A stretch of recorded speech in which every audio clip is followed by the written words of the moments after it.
entender porque yo me estaba abocando al tema de fondo para poder explicar la excepción.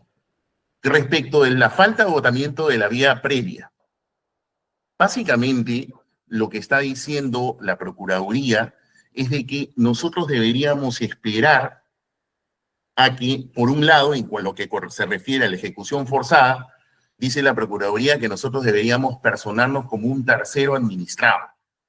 Y por otro lado, respecto al inicio del procedimiento disciplinario, está diciendo que nosotros, al menos cuando él ha absuelto la excepción, todavía estábamos en la fase de la investigación preliminar. Entonces, lo que señala la Procuraduría en su excepción, en ese momento, es que nosotros debíamos realizar el descargo correspondiente y luego esperar a ver qué cosa es lo que pasa con él, si se inicia o no se inicia el procedimiento disciplinario y sancionador. Claro, en el momento en el que él plantea la excepción que estoy ahorita absolviendo. Pero como ya le dije, y es de público conocimiento, los hechos se han desarrollado de una manera bastante vertiginosa desde la interposición del amparo, en el momento en el que él plantea la excepción e incluso a la fecha en que estamos celebrando esta audiencia. Por eso es que en la precisión del petitorio, que ya hemos hecho oportunamente y que su judicatura, repito, ha proveído, nosotros básicamente estamos cuestionando, como le digo, el artículo 3º, que es la causa y sus efectos. Por un lado, la ejecución forzada y por otro lado, el inicio del procedimiento disciplinario. Entonces, de ese punto de vista, señor, como usted lo puede ver en pantalla, para nosotros el artículo 3º es un hecho típico de relevancia constitucional, porque por su sola emisión ha desplegado cuando menos dos efectos inmediatos y gravosos en la esfera de los derechos subjetivos de carácter constitucional en mi patrocinada que ya indiqué. Entonces, desde ese punto de vista, señor, no tenemos nosotros que agotar alguna vía previa. ¿Por qué? Porque el control constitucional recae sobre el artículo 3º y por tanto sobre los efectos que éste ha desplegado. Y eso, a su vez, permite entender por qué no hay sustracción de materia, pues. ¿Por qué? Porque la sustracción de la materia, fundamentalmente, una de sus características, y me aboco concretamente a ella, tiene que ver con la posibilidad de que o la agresión haya cesado, o por otro lado que se haya tornado irreparable. En estos momentos todavía no es irreparable. Al menos por el momento no lo es. Podría serlo, pero todavía no lo es. Al menos hoy, 26 de septiembre, a las 10:28 de la mañana.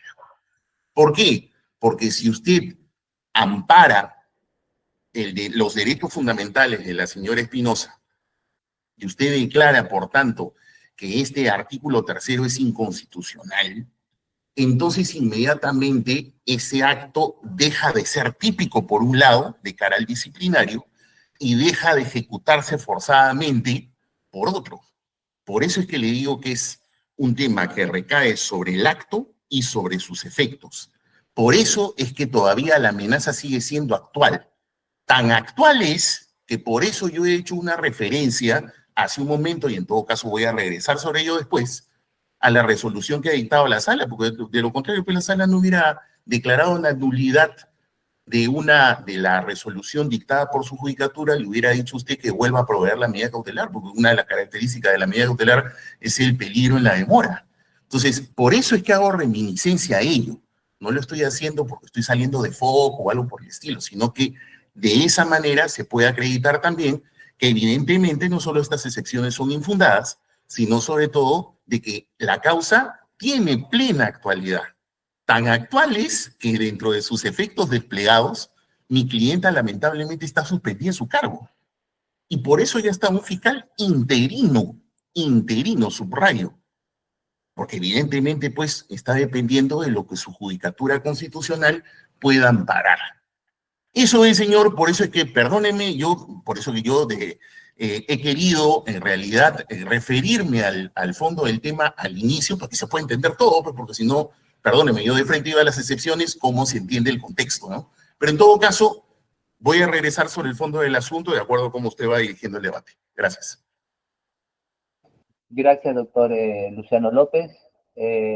Ha cumplido con absolver oralmente, oralizar la absolución de las referidas excepciones planteadas, así como el pedido de conclusión del proceso por sustracción de la materia. por un principio de equidad y está siendo una audiencia única en un proceso constitucional, vamos a concederle 5 minutos al señor procurador de la Junta Nacional de Justicia para que pueda sustentar oralmente también el pedido de sustracción de la materia, de conclusión por sustracción de la materia, y de igual manera el doctor Abante también ha solicitado, también han solicitado conclusión por sustracción de la materia, y él también tendrá 5 minutos para que pueda sustentar su pedido. Adelante, señor procurador de la Junta Nacional de Justicia. Muchas gracias, doctor.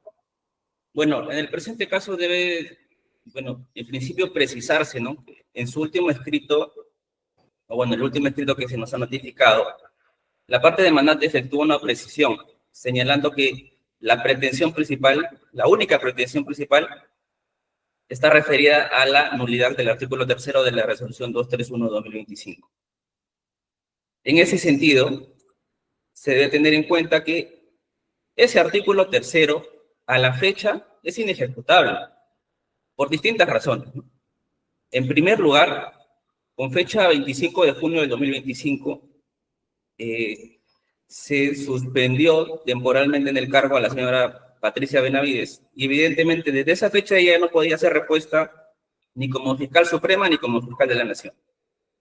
Entonces, no se podía ejecutar ese extremo de la resolución. Posteriormente, con fecha 1 de julio del 2025, se cumple el plazo de 3 años por el cual había sido designada la señora Patricia Benavides para ejercer el cargo de fiscal de la Nación. Consecuentemente, tampoco, ¿no?, en ese aspecto podía ser repuesta como fiscal de la Nación, porque evidentemente ya había vencido el plazo por el cual fue designada. Y finalmente, la señora Patricia Benavides fue repuesta no como fiscal suprema, no como fiscal de la Nación. En ese sentido, la realidad de los hechos es que el artículo 3, ¿no?, de la resolución 231/2025 devino en inejecutable por distintas situaciones que ya he explicado, ¿no? Y por ende no podría producir efectos jurídicos respecto a la situación concreta de la demandante, ¿no? En ese sentido, es evidente que en el presente caso ha operado la sustracción de la materia, ¿no?, teniendo en cuenta que el punto central de la demanda está referido justamente al artículo 3 de la resolución 231. Al ser inejecutable, no hay ni vulneración ni amenaza de vulneración de los derechos de la demandante. Por ende, la presente demanda debe ser declarada improcedente en ese aspecto. Muchas gracias.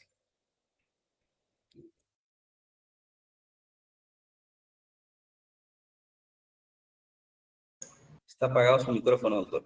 Ya está muteado. Doctor, le indico que tiene 3 minutos para poder sustentar también las 2 excepciones planteadas por su procuraduría. Claro. Bueno, en relación a las excepciones, la primera está referida a la falta de legitimidad para obrar activa de la demandante, porque inicialmente demandó la nulidad total de la resolución 231/2025, cuando en realidad solamente le afectaba el artículo 3, ¿no?, según la narración de su demanda, ¿no? Entonces, en ese sentido fue nuestra excepción, y en realidad la parte demandante ha reconocido este hecho, ¿no?, porque justamente en la última precisión que efectuó de su demanda, ha señalado que su demanda simplemente cuestiona el artículo 3. En otras palabras, ha reconocido la posición de esta Procuraduría, ¿no? Y por el contrario, no debería ser declarada infundada, sino fundada, ¿no?, porque evidentemente había un reconocimiento que solamente el debate debe ir en torno al artículo 3.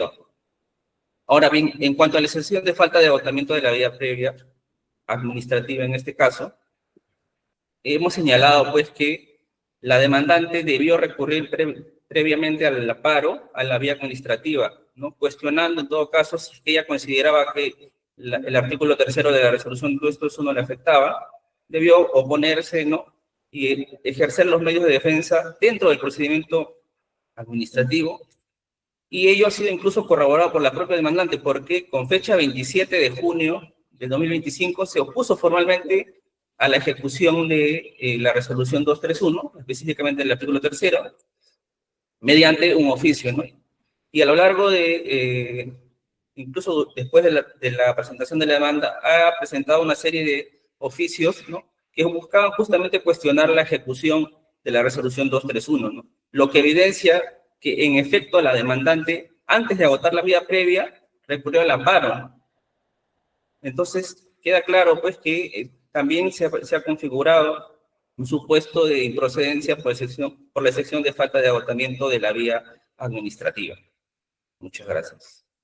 Bien, gracias, señor procurador. En esta etapa vamos ahora a conceder el uso de la palabra al doctor Humberto Abante.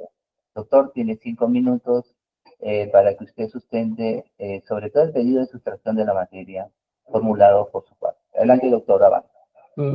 Su señoría, muy puntualmente, dado que se ha enfocado el debate y que la pretensión de la parte demandante se ha tornado menos ambiciosa y mucho más modesta en el sentido de dirigirse exclusivamente sobre el artículo 3 de la resolución en debate, lo que corresponde es establecer un punto central, y es la doctrina del Tribunal Constitucional a propósito de qué significa el cese de la agresión.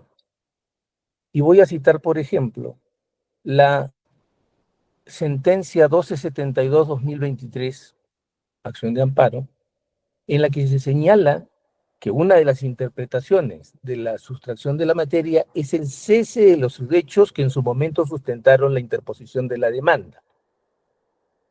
Si partimos de esta premisa mayor y la demanda está dirigida a que no se restituya a la señora Benavides en la posición de fiscal de la Nación, y el mandato de la señora fiscal de la Nación, tema que se ha soslayado por parte de la demandante, venció el 1 de julio de este año, resulta que es imposible que esa ejecución se lleve adelante.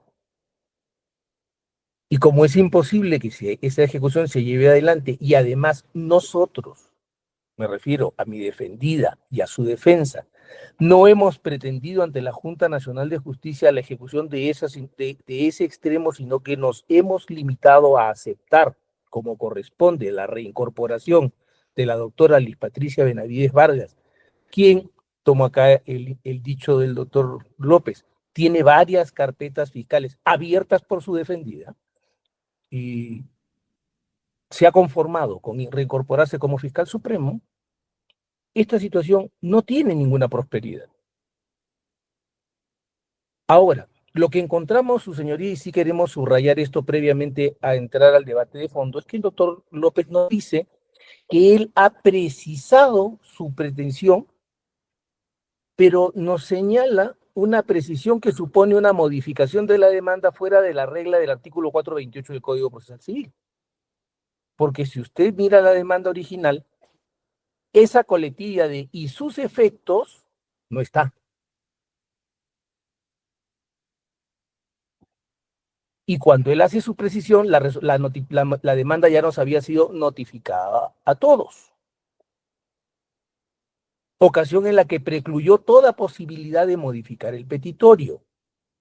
Por lo tanto, la pretensión que está en juego, la única que está en juego, es la agresión supuesta. La causa petendi sería la agresión que supone la orden de la Junta Nacional de Justicia de restituir a la señora Benavides en la posición de fiscal de la Nación. Si esa es el hecho incontestable, es que el mandato de la señora Liz Patricia Benavides Vargas como fiscal de la Nación se extinguió el 1 de julio de este año. Por lo tanto, no hay posibilidad de que los derechos que invoca la señora Espinosa y su defensa se vean afectados, vulnerados o de cualquier manera menoscabados, de suerte tal que se da esta situación de la que habla el Tribunal Constitucional, el cese de los hechos que en su momento dieron origen a la demanda. por lo que corresponde, ajustándose a la doctrina jurisprudencial del Tribunal Constitucional, acoger esta solicitud, esta excepción de sustracción de la materia. Muchas gracias, su señor. Muy bien, gracias, doctor Humberto Banco. ¿Me permite una réplica, por favor? Vamos a dar una réplica, a Sí. pesar que estamos en etapa por un tema de garantías procesales de iguales derechos. Una réplica, doctor Luciano López, de 2 minutos, ¿no? Y después al señor procurador 2 minutos, y finalmente al doctor Humberto Abanto en esta etapa, ¿no? Que es la etapa de excepciones y pedido de sustracción de la materia. 2 minutos, doctor Luciano, espero que sean suficientes. Sí, muy rápido. Mire, con relación al tema de lo que es la sustracción de la materia, porque eso me parece medular. A ver, el señor procurador ha dicho fundamentalmente de que, y lo he tomado literal, ¿verdad? Dice, la realidad de los hechos es que en estos momentos esos términos son inejecutables. Eso es lo que ha señalado. Señor juez, yo creo que aquí hay que tomar en cuenta cuál es la naturaleza del proceso de amparo. Creo que eso no hay que perderlo de vista. El proceso de amparo es un proceso que funciona, la lógica es la de ser una tutela de urgencia, fundamentalmente. Es una protección rápida e inmediata frente a una situación, vamos a llamarla límite. Frente a esas situaciones, el control constitucional actúa justamente mirando de una manera muy flexible, por eso es que no tiene la misma lógica de los procesos civiles. Y aquí voy un tanto también respondiendo, por otro lado, la observación del doctor Abanto sobre la aplicación del artículo 428 del Código Procesal Civil. Claro, que eso tiene la lógica en los procesos civiles. Los procesos constitucionales de la libertad tienen otra lógica. Nosotros, por ejemplo, y a través de la doctora Díaz, tenemos incluso un pronunciamiento de un caso muy reciente, dictado por la primera Sala Constitucional de Lima, en un procedimiento en el cual justamente dice eso, y dice que incluso puedes tú modificar o ampliar la demanda después.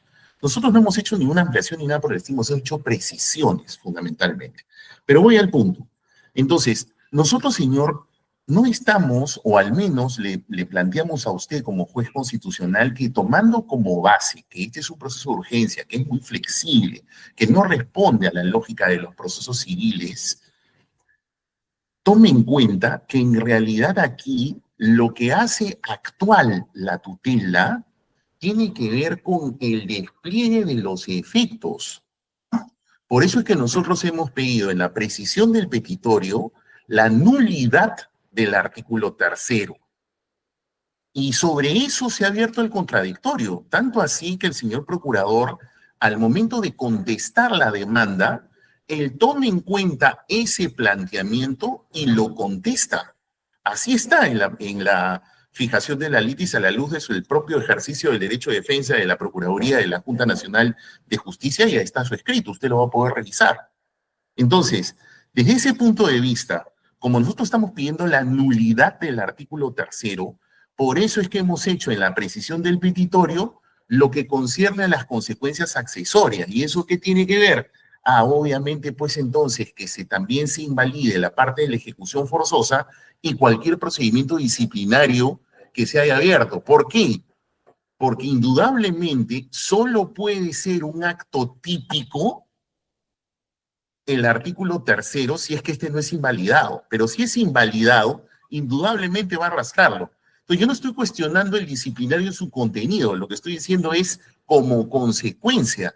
Por eso está planteado así en el petitorio, eso es lo que hace que esta litis tenga actualidad. Y de ese punto de vista, entonces, indudablemente, la primera excepción, que es de la falta de legitimidad para obrar, se va. Y la de falta de agotamiento de la vía administrativa, por la naturaleza de tutela de urgencia del amparo, hace pues que yo no tenga que estar agotando ninguna vía administrativa.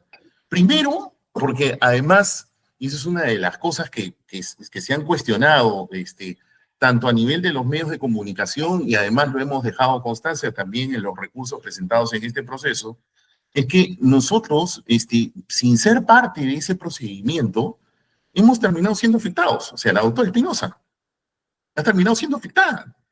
Entonces, ¿qué vía administrativa tiene que votar? ¿Por qué se le tendría que exigir? Aparte que es una situación de urgencia. que es la naturaleza del amparo. Porque si vamos a mirar el procedimiento, este procedimiento propio del proceso de amparo como una lógica civil, bueno, claro, pues agota de administrativo y todo lo demás, y espérate a que te destituyan, y luego ya pues haces tu contencioso, ¿no? Entonces, si ese es el enfoque, se vació de contenido totalmente el proceso de amparo, e incluso sería un incumplimiento de una obligación internacional, que es el artículo 25 de la Convención Americana. Toda persona tiene un derecho a una tutela rápida, sencilla y eficaz. Justamente porque es sencilla, es que estos procesos son flexibles y no responden a la lógica de los procesos civiles, menos a la de los penales. Por eso, señor, es que nosotros en esta réplica le decimos, mírelo de esa manera, porque además esa es la obligación, esa es la naturaleza de este tipo de procesos. Gracias. Bien, gracias, doctor Luciano López. Pasamos con el señor procurador, abogado de la Procuraduría Pública de la Junta Nacional de Justicia. El mismo tiempo que ha utilizado el doctor Luciano López, doctor. Muchas gracias. Bueno, voy a ser puntual en cuanto al tema de la falta de agotamiento de la vía previa. Como hemos dicho, la alegada amenaza, ¿no?, cierta e inminente que señala la parte demandante es justamente la reposición de la señora Patricia Benavides como fiscal de la Nación, porque el artículo 3º expresamente dice, ¿no?, oficiar a la fiscal de la Nación para que reponga a la señora Patricia Benavides como fiscal de la Nación. ¿Esto sucedió en algún momento? No sucedió. Y no podía suceder. ¿Por qué? Porque la encargada de ejecutar el acto en principio era la propia demandante. El propio artículo 3º lo dice, ¿no? Oficiar a la fiscal de la Nación, reconociendo su calidad de fiscal de la Nación para que ella ejecute el acto. Y evidentemente ella no lo iba a ejecutar y no lo hizo, ¿no? Entonces, ¿de qué amenaza cierta e inminente hablamos, ¿no? Se habla mucho, ¿no? La parte demandante lo señala, de una presunta ejecución forzosa. ¿En qué momento ha habido ejecución forzosa? Nunca hubo ejecución forzosa. La demandante continuó ejerciendo el cargo de fiscal de la Nación hasta hace poco, ¿no? Que si bien ha sido suspendida, ha sido por un tema disciplinario, no por la ejecución del artículo 3º de la resolución 231, ¿no? Aquí la parte demandante confunde, ¿no?, como un acto de ejecución el inicio del procedimiento disciplinario, pero no es así. El inicio del procedimiento disciplinario tiene otra naturaleza y está abocado principalmente al análisis de las conductas desplegadas por la demandante en el cargo de fiscal de la Nación, ¿no?, y fiscal supremo.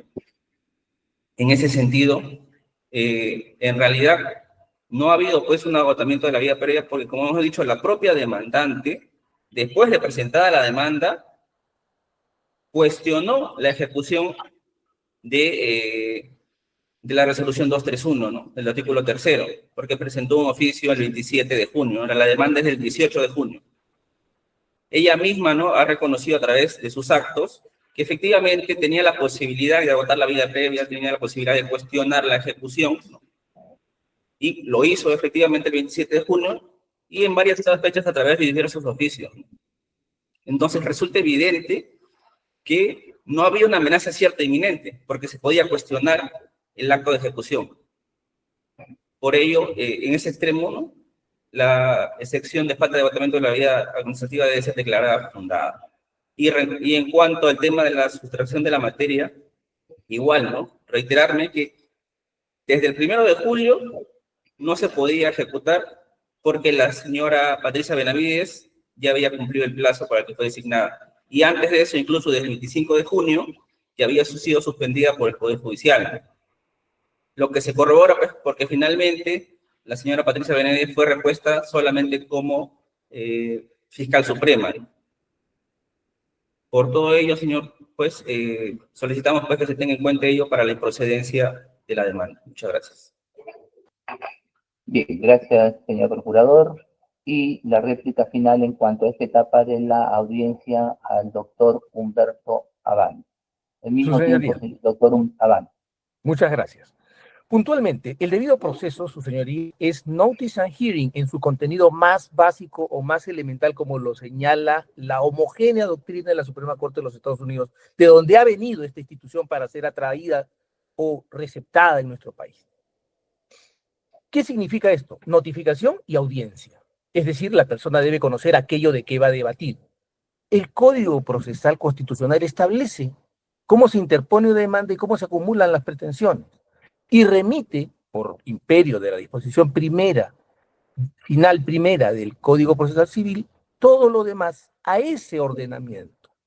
Si el señor quiere modificar la demanda porque cree, ley eferenda, que una interpretación suya prevalecerá sobre lo escrito por el legislador, es una vocación suya. El punto es que el legislador ha señalado cómo se plantea la demanda y cómo se modifica.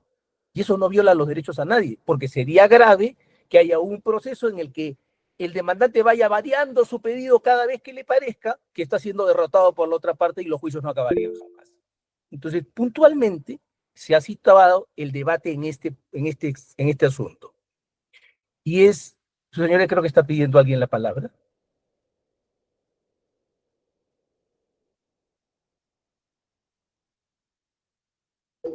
Su señoría. Sí, doctora Delia Espinosa. No ha Levantó la sido mano, doctora. no ha sido mi intención interrumpir, es solo para que se me tenga en cuenta al finalizar el señor Abanto. Sí, se le va a tomar en cuenta, doctora, no se preocupe. Ya, adelante, doctora Abanto. Felizmente que no fue su intención interrumpir, pero bueno, prosigamos. El punto es este. Siempre, señor, siempre. Exactamente. Más respeto, por favor. ¿Quién dirige la sesión? Doctora Espinosa, el doctor está continuando con su exposición. Sí, muchas gracias, amable. señor juez, muy amable. Ya. Entonces, puntualmente, la demanda, como fue planteada, lo único que trajo la modificación es esto, pretensión principal, cese de la vulneración y amenaza de vulneración de mis derechos fundamentales al ejercicio pleno de la función pública, a la independencia funcional, debido proceso y otros como fiscal de la nación, ante la emisión de la resolución 231-2025. Segunda pretensión principal, se declare la nulidad e inejecutabilidad de la resolución 231-2025. Esto es lo que ha variado, que ya no pide los artículos primero y segundo, solo 3. Ahí hay un desistimiento. Y tercera pretensión accesoria, que se ordene la Junta Nacional de Justicia que emite una nueva resolución que sea conforme a la Constitución Política. ¿Dónde están los efectos? Los efectos derivados no están. Lo que pasa es que se quiere hacer un giro para ahorrarse otro proceso constitucional que además ya está en curso, según los medios de comunicación han informado. Entonces, le piden que usted interrumpa un procedimiento administrativo disciplinario usando este proceso, sin que se haya citado o se haya debatido eso aquí. Entonces, ¿qué se ha sustraído, su señoría? Puntualmente, vamos a insistir, toda posibilidad jurídica y material de restituir a la señora Liz Patricia Benavides Vargas en la posición de fiscal de la Nación. Si eso, que era el objeto y la finalidad de la demanda, ya no puede ocurrir, no hay ni vulneración ni amenaza de vulneración de los derechos que se están invocando. Si ha cesado la amenaza de vulneración o la vulneración que se invocaban, corresponde aplicar la doctrina del Tribunal Constitucional, que es el que forma la doctrina jurisprudencial vinculante, como bien lo señala la Ley Orgánica del Tribunal Constitucional y el Código Procesal Constitucional. Porque advertir que una instancia inferior ha dado un pronunciamiento favorable a ciertas posiciones sin que haya posición del Tribunal Constitucional supone un adelantamiento de los pasos en la formación de la doctrina jurisprudencial constitucional. Eso es todo, su señor. Muy bien, gracias, doctor Abanto. Hemos concluido la etapa de las excepciones, de la absolución y la sustentación de las excepciones planteadas, así también como la sustentación y la absolución por la parte demandante de los pedidos de sustracción de la materia, ¿no? Y le voy a permitir a la doctora Delia Espinosa, este es un proceso constitucional, tiene el derecho expedito, en todo caso, al final en las cuestiones de fondo se puede explicitar, usted, doctora, le voy a conceder 5 minutos, o usted considera en este momento, porque estamos en la etapa de las excepciones, ¿no? Y estamos en el pedido, todavía tenemos que ingresar a las cuestiones de fondo. ¿Requiere usted en este momento ingresar, doctora? Si me permite, señor juez, por favor, no quisiera ya, alterar. En esta etapa. Un minuto. Doctora, sí. usted en este caso va a informar sobre cuestiones de hecho, ¿correcto? No, a ver. Permítame, mire. Ya, adelante, doctora. Le voy a dar 3 minutos prorrogables a 2 minutos. Permítame, Ya. solo un minuto. Como se trata de la etapa de saneamiento, ¿no? Así es. Entonces, Así por es. eso yo quería solamente decir 2 cosas muy puntuales Correcto. para ir despejando algunas falacias que se están afirmando. 1, falta de legitimidad. Voy a los hechos. ¿Cómo se dice que voy a tener falta de legitimidad si la legitimidad se me ha negado durante todo ese procedimiento de nulidad de oficio? Nunca se me notificó como fiscal de la Nación ni como presidenta de la Junta de Fiscales Supremos para que hagamos oportunamente derecho a la defensa y poder decir lo pertinente. ¿Y cuál fue la consecuencia? El artículo 3º, que muy bien mi abogado lo está exponiendo. Por lo tanto, no se puede decir que tengo falta de legitimidad porque la consecuencia, y ojo, los efectos ahora se están viendo. Los señores creo que no lo tienen claro y por eso yo me permito aclararles. Los efectos se están viendo y eso es lo que se está pidiendo a nivel constitucional. Y con relación a la sustracción de la materia, por supuesto que la materia todavía no se sustrae, porque públicamente en los medios el mismo señor Abanto anunció en su momento y luego, claro, mantuvo silencio estratégico, porque él estuvo diciendo en su momento que en su oportunidad se tendrá que restituir el plazo no permitido de ejercicio como fiscal de la Nación a la señora Benavides. Por lo tanto, la sustracción de la materia no se ha dado. Y ahí están los efectos, por favor. No solamente que se vea el tema del artículo 3º sin motivación, sino que los efectos ahora los estoy sufriendo. Y nadie habla del artículo 158, pero ya lo vamos a ver en el tema de fondo. Muchas gracias por su paciencia, señor juez. Bien, gracias a usted, doctora Adela Espinosa. Ahora sí, vamos a dar por concluida esta primera etapa de las excepciones no planteadas de falta de agotamiento de la vía previa, falta de legitimidad para obrar activa y también del pedido de sustracción de la materia. En consecuencia, este juzgado en relación a las excepciones planteadas y al pedido de sustracción de la materia dada su relevancia, se reserva la facultad de resolver dichos pedidos, ¿no? Y dichas excepciones y dicho pedido de sustracción de la materia, resolverlos al momento de resolver o sentenciar la presente causa. A continuación, vamos a ingresar a las cuestiones de fondo y para tal fin vamos a seguir el mismo orden. Y para tal fin vamos a solicitar al doctor Luciano López que informe las cuestiones sobre fondos. Para tal efecto le vamos a dar 5 minutos a cada una de las partes procesales para que sustenten su pretensión constitucional, en el caso del abogado que patrocina la parte demandante, doctor Luciano López Flores. Su señoría, disculpe, me permite antes de que intervenga el doctor López.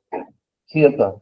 ¿La metodología va a ser la misma? Es decir, ¿finalmente la doctora Espinosa va a poder usar de la palabra? No, la doctora Espinosa va a hacer uso de la palabra en las cuestiones de fondo como corresponde después del doctor Luciano López. O si la doctora o el doctor lo deseen, conforme coordinen ellos, la doctora Delia López puede empezar exponiendo los fundamentos de su defensa, pero los argumentos de hecho, ¿no? Fácticos. Bien, su señoría. En todo caso lo deciden el doctor Luciano López con la doctora Delia. ¿Quién va, el doctor López? Le pregunto a usted, ¿usted va a empezar con la defensa técnica jurídica o usted propone que su patrocinada, la doctora Delia Espinosa, empiece con su exposición? Justo le estoy consultando, doctor, deme un minuto. Sí, correcto. Lo que vamos a hacer es que la doctora Espinosa se pronuncie al final de todos los debates que hagamos los abogados al momento del cierre y obviamente ejerciendo su derecho de poderse pronunciar sobre los hechos. Doctor, usted bien conoce que la parte demandante es la parte que hace su alegación, usted hace su informe oral sobre las cuestiones de fondo y los informes de hecho de la doctora. El orden es ese, la parte demandante primero y terminamos con la parte demandada. Usted bien sabe, doctor, que ese es el orden. Y finalmente usted puede hacer una réplica, la doctora también una réplica de hechos, y terminamos con la parte demandada. Ese es el orden que conocemos que se establece. Doctor, no le estoy enterando. ¿Correcto? Lo que le estoy planteando es que luego de ese debate, en el orden que usted lo está sugiriendo, que es además lo común y lo que siempre hacemos, lo que le estoy diciendo es que al final de todo ello se le permita a la doctora Espinosa pronunciarse sobre los hechos y con eso cierra la audiencia. Eso es lo que le estoy planteando. No, claro, pero claro, está bien, está correcto, se le va a conceder pronunciar, pero Sí, claro. finalizamos como corresponde con la parte emplazada, como corresponde a todos los Sí, procesos. claro. Bien, Sí, sí. ya, correcto, Estamos de acuerdo. empezamos entonces. Ya, vale. Ok, bueno, Estamos, perfecto. doctor. Su señoría. 5 minutos prorrogables a 3 minutos más. Bueno, entonces ahora voy a nuevamente a regresar a mi presentación. Le ruego entonces un Ya, poco le de autorizo, paciencia. doctor. Muy Prosiga amable. con su Muchas presentación. gracias. Correcto. A ver, perdone que yo siga insistiendo con esto, pero la focalización de este tema es sumamente importante. Y este planteamiento, señor, yo aquí quisiera que usted lo pueda ver en gráfico, claro, puro y duro. El control está sobre el artículo 3º y sobre sus consecuencias, los efectos, que son de dos lados. Ejecución forzada por uno, inicio del procedimiento disciplinario por otro. En este último caso, para que se tenga muchísimo más claro, es porque solamente es un acto típico en la medida de que este sea un acto que por el momento goza de la presunción de constitucionalidad. Por eso, señor, esto en la actualidad tiene totalmente urgencia, vale la redundancia, es actual, porque ya en estos momentos, como lo dijo mi patrocinada anteriormente, los efectos ella los está sufriendo. Por ejemplo, ya está suspendida. Y eso sola y exclusivamente porque todo se despliega del artículo 3º. Yo aquí quisiera dejar de compartir un momento pantalla para compartir otro documento con su venia. Y es que, como se puede ver en pantalla, señor, el contradictorio está trabado incluso de esa manera, porque esta es la parte pertinente del escrito, tanto de excepciones como de contestación de la demanda, es decir, todos los argumentos en uno solo, que presentó la Procuraduría Pública. Y usted, como puede ver, numeral 11, página 6, el propio procurador tiene claro que esa es la litis. Por eso es que usted puede ver que dice, señor juez, el petitorio en la demanda se advierte que ella pide. Primera pretensión principal, el cese. Segunda pretensión principal, la nulidad, pero en lo que concierne al artículo 3º. Y por eso la pretensión accesoria tiene 3 puntos y uno de ellos es que se deje sin efecto cualquier procedimiento disciplinario. Y sobre eso ha contestado. Por eso es que nosotros hemos hecho incluso una precisión del petitorio en el artículo 15, perdón, en el escrito 5, y como ya lo he mencionado en su oportunidad, señor, eso es perfectamente posible porque la flexibilidad de los procesos constitucionales así lo permite. Por ejemplo, yo mencioné hace un momento, y aquí incluso lo pongo en gráfico también, perdóneme.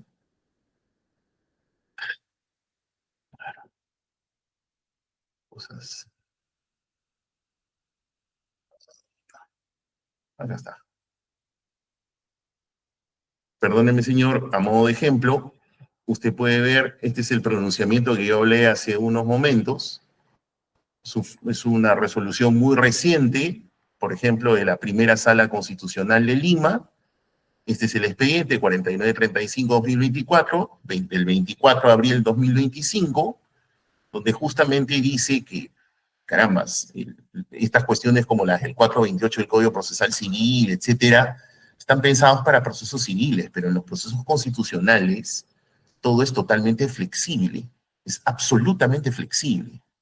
Este es un criterio, lo vamos a presentar por último por escrito a modo de ilustración. Por eso, por ejemplo, aquí en un caso que nosotros llevamos diferente al presente, incluso se obtuvo por ampliada una demanda. Yo ni siquiera he ampliado demanda, lo que he hecho es hacer precisiones de petitorios. Pero bueno, Por eso, señor, regreso a lo que es la exposición de fondo, ¿no? Concretamente, magistrado, regresando.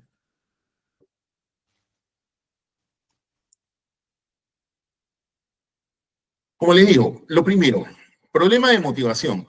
Creo que ese es el principal cargo que tiene el artículo 3º, que es objeto de la cuestión constitucional y sobre el cual nosotros pedimos la nulidad y por eso es actual. Porque, le insisto, señor, es hasta una cuestión totalmente material, física. Usted voltea la resolución desde la primera página hasta la última y no va a encontrar una sola línea que diga de dónde peccata mía se ampara el artículo 3º famoso de la parte resolutiva. No dice nada. ¿Y debía decir algo? Sí, claro, porque tenía que justificar estos 3 puntos que usted ve en pantalla. ¿Por qué el efecto retroactivo de la nulidad le daba competencia a la Junta Nacional de Justicia para dejar sin efecto un nombramiento de una fiscal de la Nación que lo había hecho otro órgano constitucional competente, que era la Junta de Fiscales Supremos, de acuerdo con el artículo 158 de la Constitución? 2, no dice nada de por qué debía prevalecer el supuesto derecho de la señora Benavides frente a la designación vigente de la doctora Espinosa. Y lo más grave, no dice por qué y en base a qué se desconoció el límite temporal del efecto retroactivo de la nulidad que establece el artículo 12.1 de la Ley del Procedimiento Administrativo General, marco legal que usa la propia resolución 231 para declarar una nulidad de oficio. Pero independientemente de eso, concretamente lo que es el artículo 3º, no dijo nada sobre ese límite temporal del artículo 12.1, señor juez. Por eso es que hay una manifiesta vulneración de la debida motivación, porque hay ausencia total de motivación del artículo 3º. No dice absolutamente nada. Yo por eso no estoy mezclando una cosa con otra, sino que simplemente estoy haciendo referencia que la necesidad de motivar de parte del artículo 3º incluso es advertido de alguna manera por la tercera sala constitucional de Lima en la reciente resolución de vista que ordena que su judicatura vuelva a proveer la medida cautelar porque le dice justamente, a ver, hay una alegación de que lo ordenado en el artículo 3º todavía estaba vigente y con la posibilidad del inicio de un procedimiento administrativo disciplinario. Es más, ya se inició. Y sobre el inicio incluso ya se le suspendió a mi patrocinada. Entonces, ¿cómo no va a ser actual? Por eso es que es una tutela de urgencia. Derecho de defensa como argumento complementario. Bueno, lo que hemos insistido, ¿no? En ese procedimiento en el cual se ha dictado la famosa resolución 231, concretamente el artículo 3º, que es materia de nulidad como control constitucional en este proceso de amparo, bueno, pues definitivamente la doctora Espinosa estaba en total indefensión.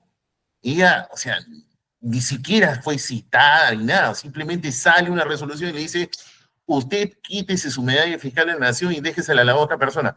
¿Pero de dónde? ¿Cuál es tu motivación? ¿Por qué? ¿Yo fui citada? ¿No fui citada? Indudablemente hay un efecto ineludible en el derecho de defensa. Derecho al ejercicio de la función pública. Y aquí voy aludiendo a algunas cosas que quedaron pendientes de la locución anterior del señor procurador. Yo le he tomado nota incluso, ha dicho de que no hubo una ejecución forzosa.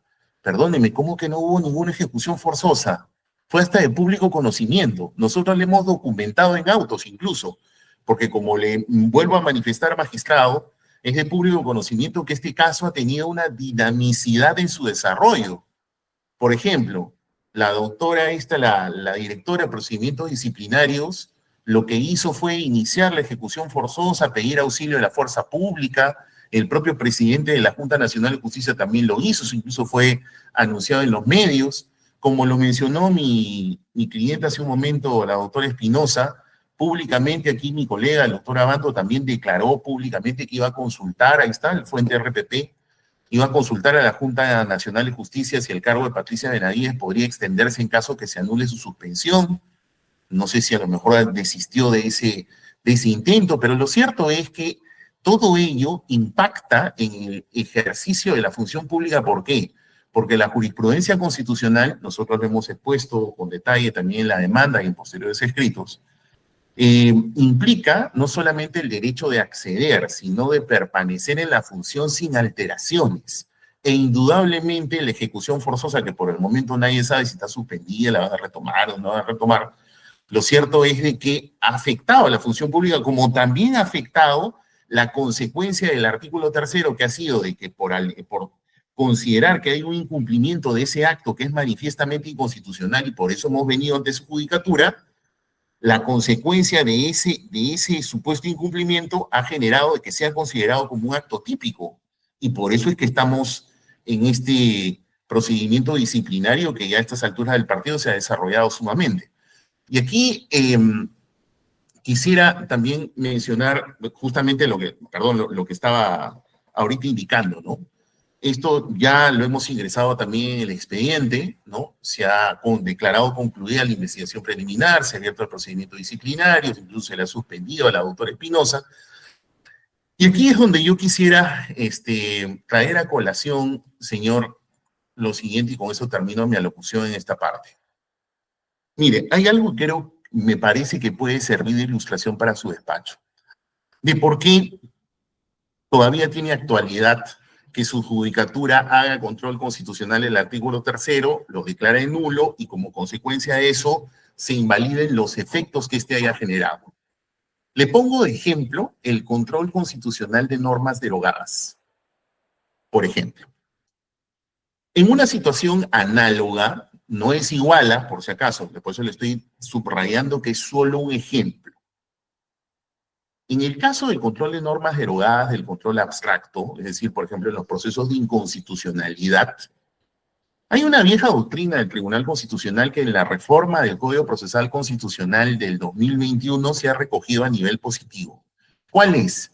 Que una norma puede haber sido derogada, pero luego puede ser impugnada a través de una demanda de inconstitucionalidad si es que ésta ha desplegado efectos. Por eso es que es posible hacer control constitucional de normas derogadas.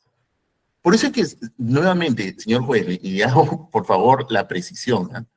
Lo estoy invocando solo como un ejemplo para que usted, en un proceso constitucional de la libertad, que es totalmente diferente, ¿no?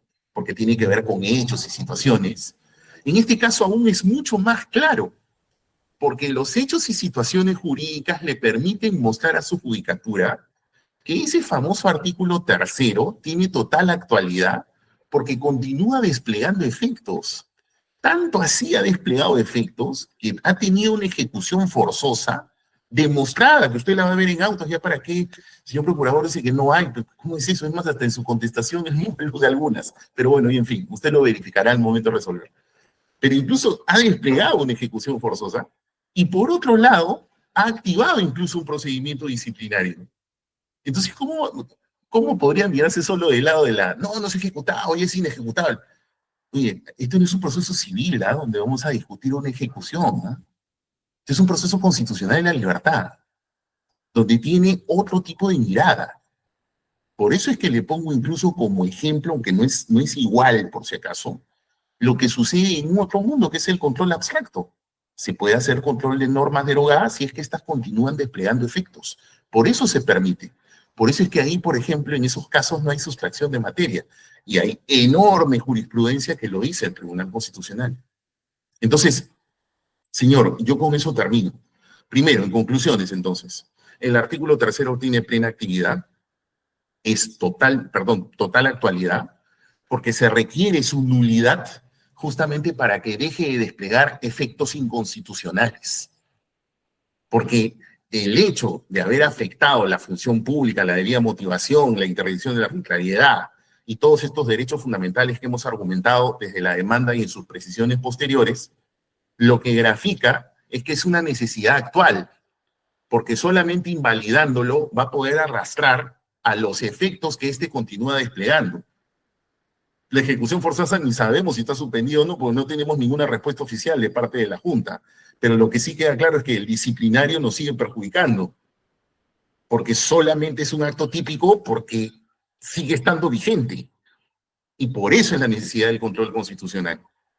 Y por eso, señor, puede ver que no hay ni sustracción de la materia y que más bien la vulneración constitucional es súper manifiesta. Lo más flagrante, lo más evidente es el problema de motivación. O sea, usted le digo, revísela desde la página 1 hasta la última. Usted no va a encontrar una sola línea que sustente el famoso artículo 3º. No hay ninguna. Es un típico ejemplo de ausencia total de motivación. Ni siquiera es motivación aparente, ¿eh? Porque aparente es cuando tú dices, aunque sea algo que es un tambor hueco, ¿no? Que prácticamente es un juego de palabras. No, acá ni siquiera es juego de palabras, no dice nada sobre el artículo 3º. Es ausencia total. Por esas razones, señor, yo le pido que declare fundada la demanda. Quedo atento para, en todo caso, mi derecho a réplica. Gracias. Muy bien, correcto. Gracias, doctor. Vamos a concederle el uso de la palabra al señor Procurador Público de la Junta Nacional de Justicia para que efectúe su exposición en relación al fondo de la pretensión. Señoría, una cuestión de orden, Sí, doctor. si me permite. ¿Se le va a conceder la palabra al procurador? ¿Quiere decir que la doctora Espinosa no va a intervenir? Porque usted había dado la orden de que... La doctora Espinosa va a intervenir, tengo entendido, después de la réplica final del doctor Luciano López. Así lo entiendo, Ok, ¿no, doctor Luciano? perfecto. Y después seguirán ustedes, doctor. Sí, ¿Correcto? Como corresponde, ¿no? Correcto. Entonces, vamos a seguir con el procurador para que exprese sus argumentos en cuanto al fondo de la pretensión constitucional. 5 minutos prorrogables a 3 minutos más, doctor. Muchas gracias, doctor. Bueno, en primer lugar quisiera reiterar, ¿no?, que la cuestión central está referida exclusivamente al artículo 3º de la resolución 231/2025, que ordena oficiar, pues, a la fiscal de la Nación para que reponga como fiscal de la Nación a la señora Patricia Benavides. La parte demandante alega un defecto en la motivación, ¿no? Esa es su tesis central, que supuestamente la resolución 231 no tendría motivación alguna respecto al artículo 3º. Ahora, lo que se debe tener en cuenta en primer lugar es que, ¿cuál era la finalidad, pues, de esta resolución 231? ¿Era modificar la situación jurídica de la demandante o era verificar vicios dentro de un procedimiento disciplinario? La respuesta evidentemente es la segunda. El pronunciamiento que se da a través de la resolución 231/2025 atiende a un pedido de nulidad de oficio, ¿no?, presentado por las investigadas en el procedimiento disciplinario 1/2024. En este caso, la señora Patricia Benavides. Y en base a ello, obviamente, la resolución 231 tendría que sustentar y motivar, ¿no?, el por qué, en todo caso, se debería declarar la nulidad del procedimiento. Y es justamente lo que he hecho, ¿no? La resolución 231 versa sobre ese tema, sobre la nulidad de oficio, sobre cuáles son los vicios que habrían ocurrido al interior de este procedimiento disciplinario y por qué se debería anular el procedimiento disciplinario hasta cierta etapa, ¿no?, que es antes de la emisión del informe final de instrucción. Ahora, lo que dispone el artículo 3º, ¿no?, está en relación a una consecuencia jurídica que está establecida en la ley, ¿no?, que es la retroactividad en casos de nulidad. En este caso, no hay fundamentos concretos específicos sobre ese punto porque, como le digo, se trata de una consecuencia legal, ¿no? La ley establece expresamente eso, que cuando hay una nulidad de oficio se deben retrotraer los efectos hasta cierto punto, ¿no?, hasta el punto anulado, ¿no? ¿Y qué pasaba? El punto anterior a los actos viciados era justamente el momento en el que la señora Patricia Benavides conservaba su cargo de fiscal de la Nación y de fiscal suprema. En otras palabras, lo que hace la Junta Nacional de Justicia es simplemente, ¿no?, cumplir con esta retroactividad establecida en la ley y disponer, pues, que la señora Patricia Benavides sea repuesta como fiscal suprema y como fiscal de la Nación. El acto en sí es válido, ¿no? El problema, ¿no?, viene por el tema de la ejecutabilidad, pero la parte demandante pretende confundir este punto, ¿no? Y pretende que la Junta Nacional de Justicia hubiera expuesto una motivación amplia sobre la presunta afectación de los derechos de la demandante. Pero no, el tema central, ¿no?, que se discute y que se debate en la resolución 231/2025 es la nulidad de oficio, no la modificación de la situación jurídica de la demandante, ni siquiera de la propia Patricia Benavides, ¿no? Eso es una consecuencia de la nulidad, ¿no? Pero el debate central, ¿no?, en la resolución 231, lo que se analiza es justamente el tema de la nulidad de oficio, no la modificación jurídica de la demandante ni de ninguna persona. Ahora bien, teniendo en cuenta ello, se debe precisar también, pues, ¿no?, que la demandante no era parte del procedimiento disciplinario. No habría entonces una vulneración alguna, no se le notificó, ¿no? Eso es lo que señala la parte demandante, que se habría desconocido supuestamente su condición de fiscal de la nación, pero es totalmente falso, ¿no? ¿Por qué? Porque en el propio artículo 3, ¿no?, de la resolución 231/2025 se señala: ofíciese la fiscal de la nación. Se reconoce su condición de fiscal de la nación, ¿no? Ofíciese para que cumpla. Entonces, en todo momento la Junta Nacional de Justicia ha reconocido la condición de fiscal de la nación de la demandante. El tema, como digo, iba por si se podía ejecutar o no.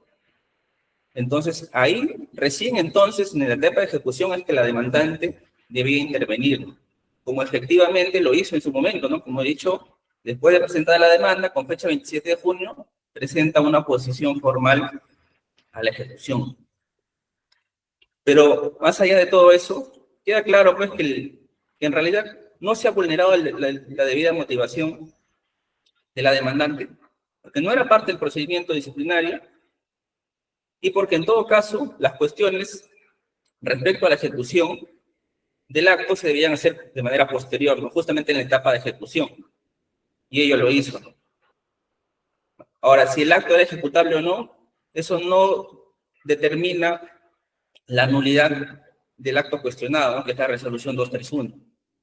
La resolución en cuestión fue emitida por el órgano competente dentro de un procedimiento disciplinario a su cargo, y la motivación estuvo referida al tema central, que era justamente la nulidad de oficio.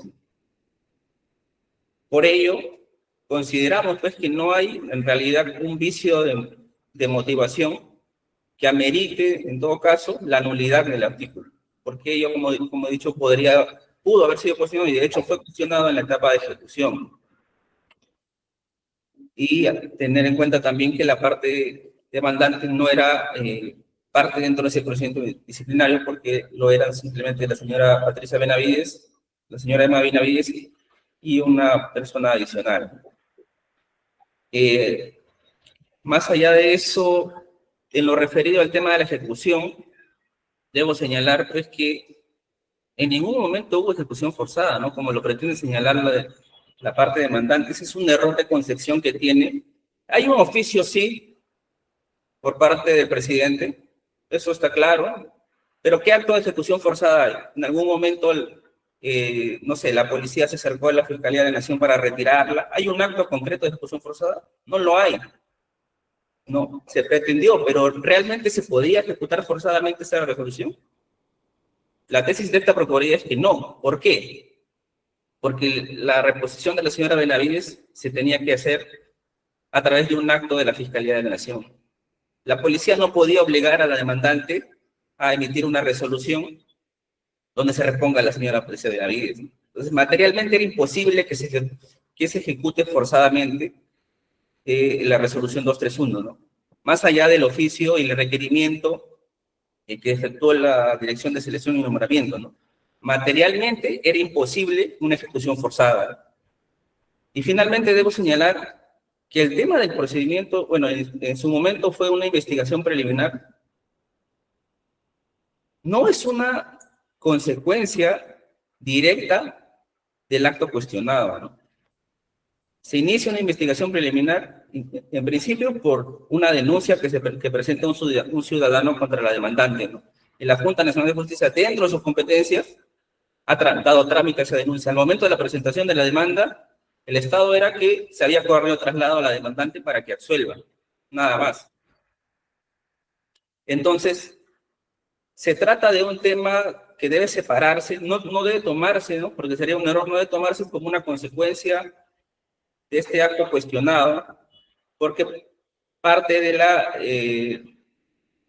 básicamente de una función de la Junta Nacional de Justicia, ¿no? Del libre ejercicio de la función por parte de la Junta Nacional de Justicia, que es la de tramitar investigaciones contra jueces y fiscales. Bueno, eso sería todo por el momento. Muchas gracias. Bien, gracias, señor procurador. Ahora vamos a dar el uso de la palabra al doctor Humberto Avanzo para que también exponga lo que a las cuestiones de fondo de esta pretensión constitucional corresponde. Adelante, doctor. 5 minutos, prorrogables a 3 minutos más. Muy bien, su señoría. Muchísimas gracias. Quisiera partir de la consolidada doctrina del Tribunal Constitucional acerca de que el error no genera derecho, porque el doctor López nos dice que el debate se ha planteado con la respuesta que ha hecho la Procuraduría. Y eso no es correcto. Quien fija el debate no es el doctor López, tampoco el procurador, es usted, su señoría, quien fija el debate. Y tiene que fijar el debate de acuerdo con las reglas de la ley procesal, que son el Código Procesal Constitucional, como está escrito, y el Código Procesal Civil en aquello que no ha sido regulado específicamente por el legislador en el Código Procesal Constitucional, que se aplica supletoriamente.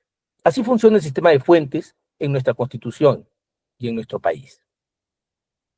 Entonces, ¿quién hizo el primer planteamiento? El primer planteamiento lo hizo el doctor López con su demanda.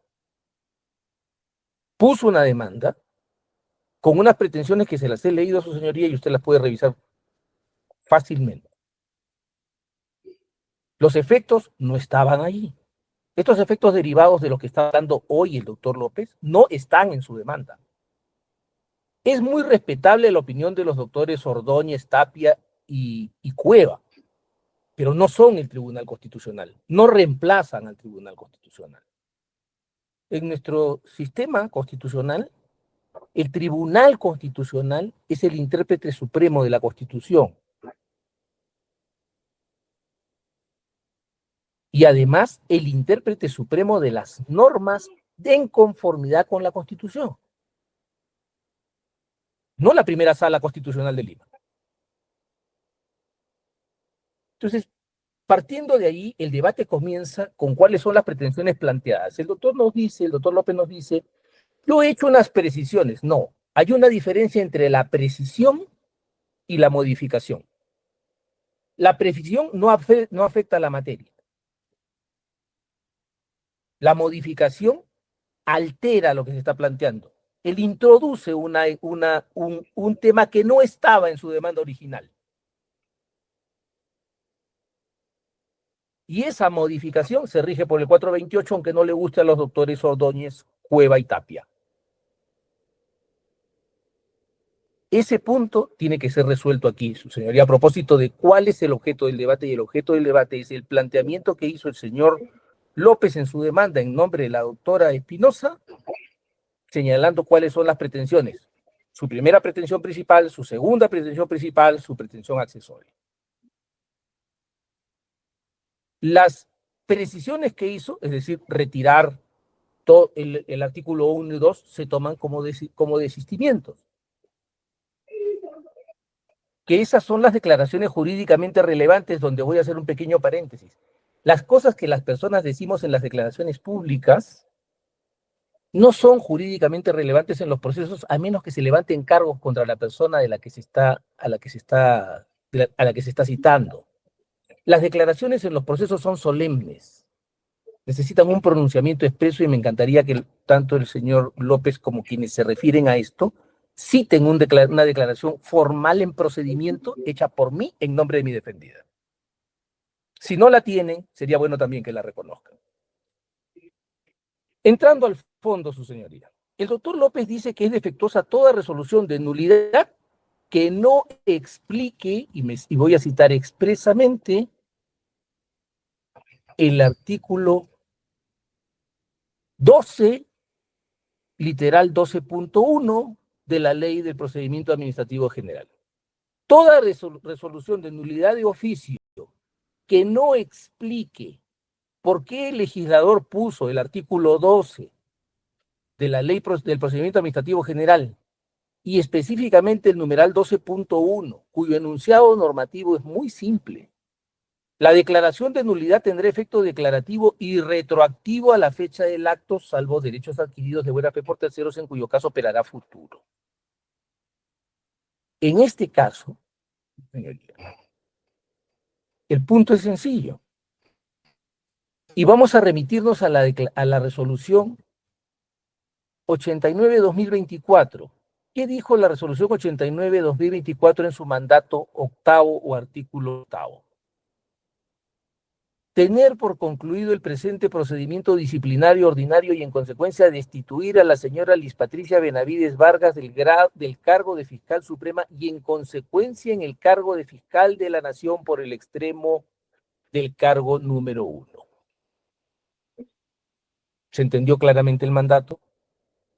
¿Qué dice la resolución 231? Dice esto. La resolución 231 declara la nulidad de la resolución 089-2024 pleno JNJ. Bajo la regla del artículo 12.1, el numeral 12.1 del artículo 12 de la Ley del Procedimiento Administrativo General, esta declaración tenía efectos retroactivos. Es más, tan no existía esta decisión del octavo de la resolución 89-2024, pleno JNJ, que se retraen los hechos al momento de la preparación del informe del miembro de la Junta que tenga que conocer este procedimiento administrativo. En el curso de este procedimiento administrativo disciplinario, en el que se declara una nulidad, ¿la doctora Espinosa es parte? Las partes son el órgano controlado y el sujeto controlado. En el procedimiento 1-2024 JNJ, las partes eran la señora Liz Patricia Benavides Vargas, su hermana Emma Benavides Vargas y la doctora Azucena Solari. ¿Cuándo surgió, en todo caso, el poder jurídico de la doctora Espinosa para hacer alguna argumentación a través de su defensa? Cuando llegó la notificación del artículo 3. La resolución 231 y el artículo 3, que entendían afectaba sus derechos. ¿Qué tenía que hacer? Bajo unas reglas que a mí no me complacen, porque yo fui opuesto a la residualización del amparo en el Perú.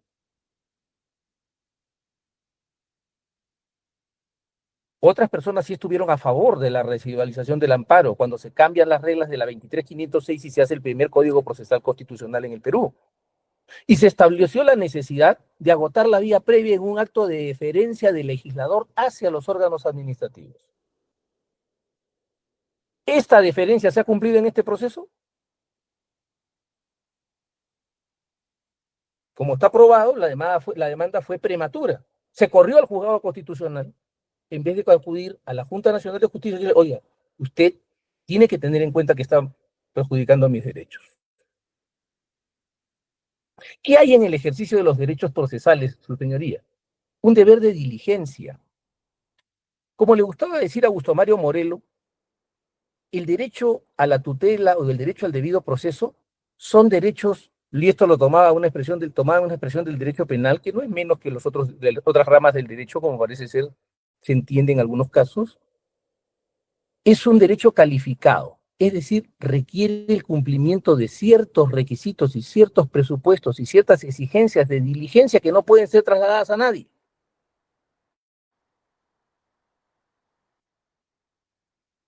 ¿Ante quién se debió acudir primero? Ante la Junta Nacional de Justicia. ¿Se dejó vencer los plazos? Sí. ¿Se precipitaron a una demanda? Sí. Una demanda en esos términos es manifiestamente improcedente, lo dice el Código Procesal Constitucional. Si la regla fuera cierta de que las demandas van a proceder de cualquier manera, sea que cumplan o no cumplan con los requisitos que la ley establece, Eso es una flexibilidad que nadie ha contemplado. Como tampoco se puede modificar la demanda después de trabada la litis. Y se traba la litis cuando se notifica la parte. Por lo tanto, su señoría, estamos ante una situación en la que se critica que la Junta Nacional de Justicia no haya explicado el artículo 12 de la Ley del Procedimiento Administrativo General. Para eso tendríamos que remitirnos a la exposición de motivos de la ley. Segundo, la motivación sobre la nulidad de la que se estaba pronunciando la Junta no puede ser cuestionada, es extensa.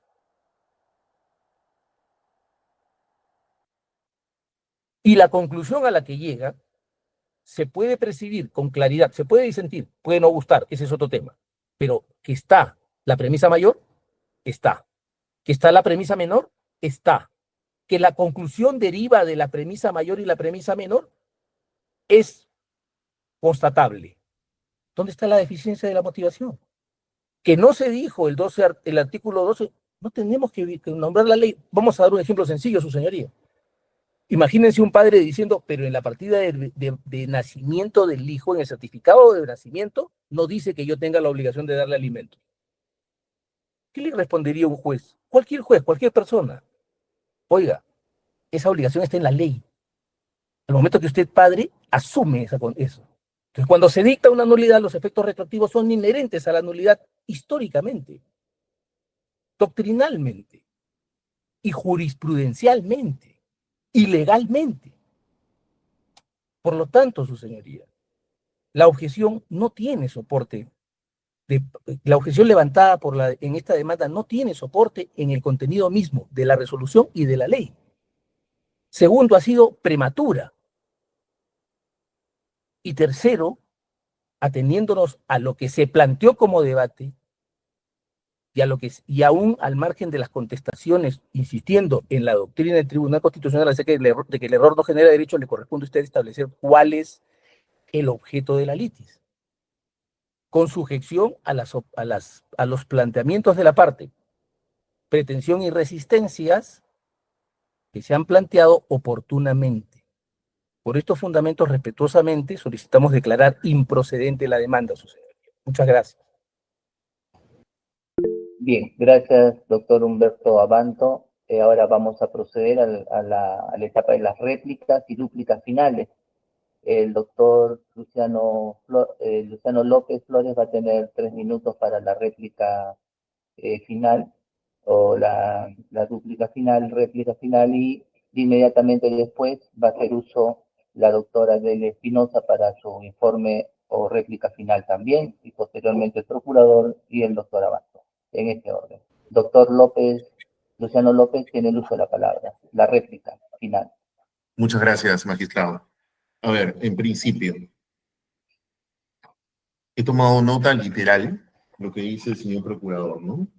Dice de que en realidad mi clienta, la doctora Espinosa, ella no era parte del procedimiento, y eso nadie lo está discutiendo. Justamente porque no era parte del procedimiento, es que además de no haber motivación respecto del artículo famoso tercero, es más, justamente por lo que dice el procurador, es que termina siendo hasta incongruente.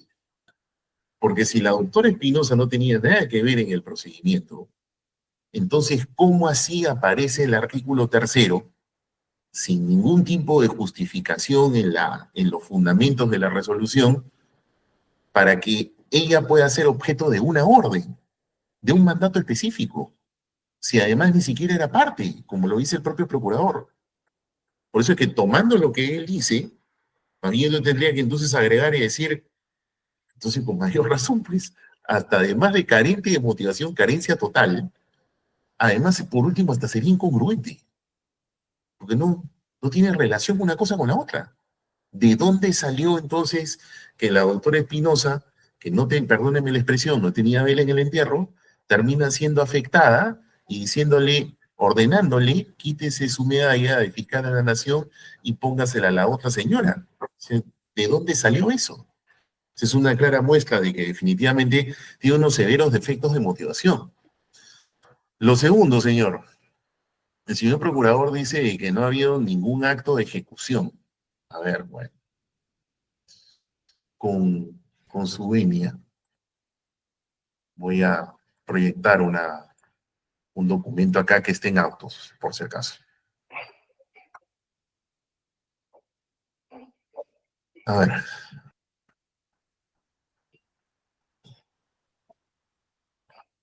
Señor, esto está en autos. Este es un documento que está en autos. San Isidro, 23 de junio, oficio 3080-2025, señora doctora Delia Milagros Espinosa, decreto sin número 23 de junio, de cumplimiento de la resolución 231. Es grato dirigirme a usted saludándolo cordialmente para dar atención al procedimiento disciplinario de referencia y remitirle adjunto el decreto sin número emitido por la Dirección de Procedimientos Disciplinarios, mediante la cual se le requiere para que en el plazo de un día cumpla con lo dispuesto en el artículo 3º. Esto es, reponga a la señora Patricia Benavides Vargas en el cargo de fiscal de la Nación bajo el procedimiento de solicitar la fuerza en caso de incumplimiento y le adjunta el decreto. Si eso no es ejecución forzosa, entonces ¿qué cosa es? Perdónenme, eso está en autos. Segunda cuestión, señor.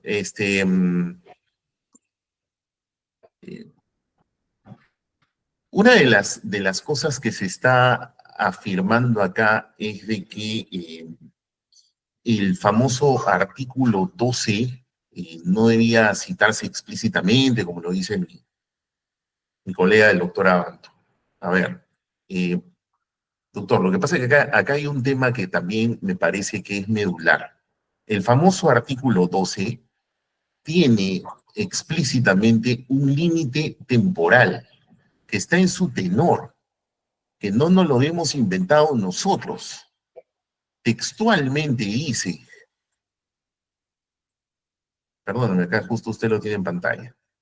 La declaración de nulidad tendrá efecto declarativo y retroactivo a la fecha del acto, salvo derechos adquiridos de buena fe por terceros, en cuyo caso operará futuro.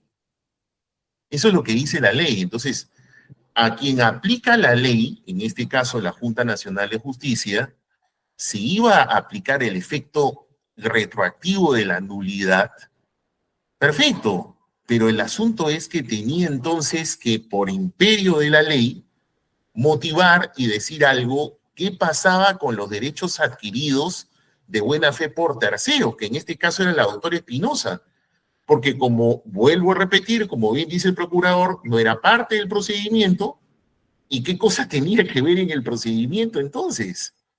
Entonces, ¿cómo así termina siendo objeto de un mandamus? ¿De dónde salió?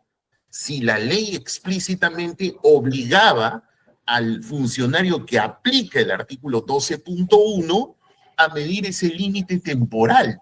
No me lo he inventado yo. Por eso es que decimos que como ese es lo que dice la fuente legal, la fuente de derecho empleada, entonces tenía que haber un deber de motivación, porque eso es lo que se desprende del límite que explícitamente tiene esta norma.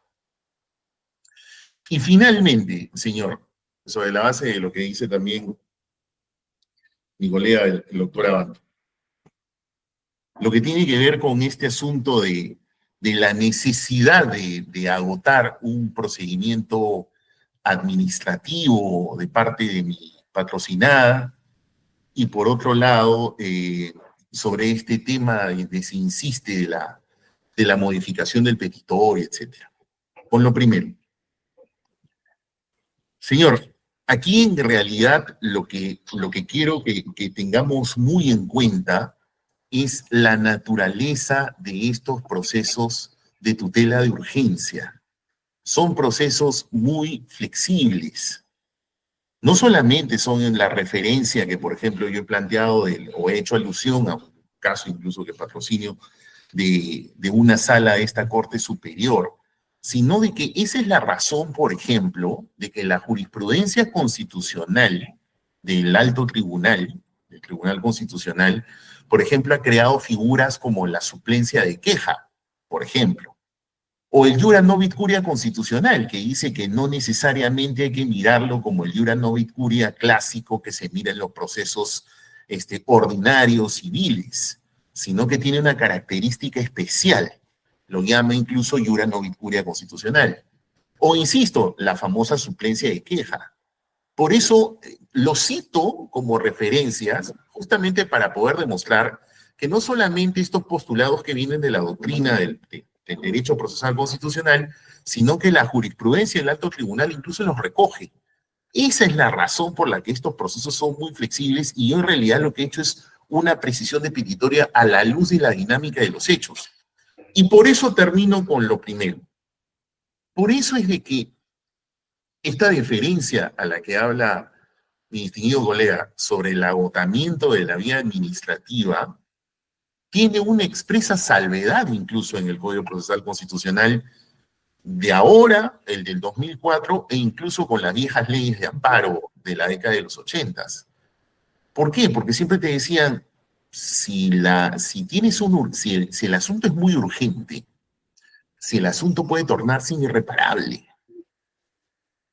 si esa es la urgencia, entonces puedes obviar la vía administrativa. Yo con esto voy cerrando, señor. No estoy diciendo, por si acaso, al hacer esta alegación, o estoy reconociendo que mi cliente debía agotar una vía, porque considero que no tenía que agotar ninguna vía. Justamente porque ella no es parte del procedimiento y lo que tenía, y más bien lo que hizo fue pedirle a la Junta que le haga las precisiones, porque si no estaban en la resolución 231, por lo menos dime qué cosa es lo que has pensado, porque yo no voy a ir a buscar a un adivino para que me diga qué cosa es lo que has pensado tú en el interior. Eso debe estar en tu resolución, y en tu resolución no está. Y por eso cuando vino la ejecución forzada hubo una oposición, pero eso no significaba que teníamos que agotar una vía. Pero además, en el hipotético y negado supuesto que así fuera, el asunto es tan urgente, era tan urgente, y aún lo es, por el despliegue de efectos inconstitucionales al que tantas veces he referido, que entonces definitivamente pensar lo contrario, como por ejemplo mis colegas lo sostienen al momento de sostener esto de la necesidad del agotamiento de vía, significaría vaciar de contenido a la naturaleza de una tutela de urgencia. Porque eso es el proceso constitucional de amparo y el de habeas corpus, y con esto cierro, que además están sustentados en esta exigencia internacional, que es el artículo 25 de la Convención Americana. Toda persona tiene derecho a un recurso rápido, sencillo y eficaz. Por esas razones es que más bien, todo lo contrario, señor, yo pido que declare usted fundada la demanda. Gracias. Bien, correcto. Gracias, doctor. López, ahora sí le vamos a conceder el uso de la palabra a la doctora Delia Espinosa Valenzuela para que exponga lo que considere pertinente en relación a los hechos fácticos de su pretensión constitucional. Adelante, doctora. Muchas gracias, señor juez. Puntualmente, hay dos razones poderosas por las cuales se tiene que declarar fundada, ¿no?, esta demanda. En primer lugar, cuando se habla de la famosa resolución 089/2024 que destituyó a la señora Benavides, hay que recordar que cuando se declara que se le destituye en su condición de fiscal suprema y fiscal de la nación, es porque son dos figuras inseparables, inescindibles. El solo hecho de destituir a un magistrado en su condición de supremo, obviamente va a también a incidir, a traer como consecuencia de que no pueda seguir ostentando o llevando adelante la condición de fiscal de la nación.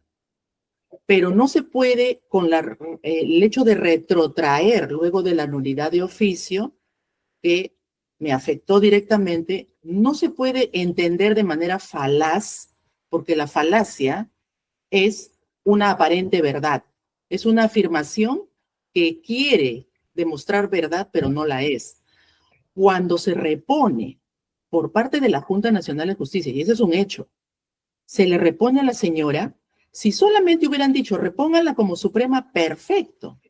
Pero dice, como suprema titular y fiscal de la nación, y a mí me ofician para que yo le entregue el cargo.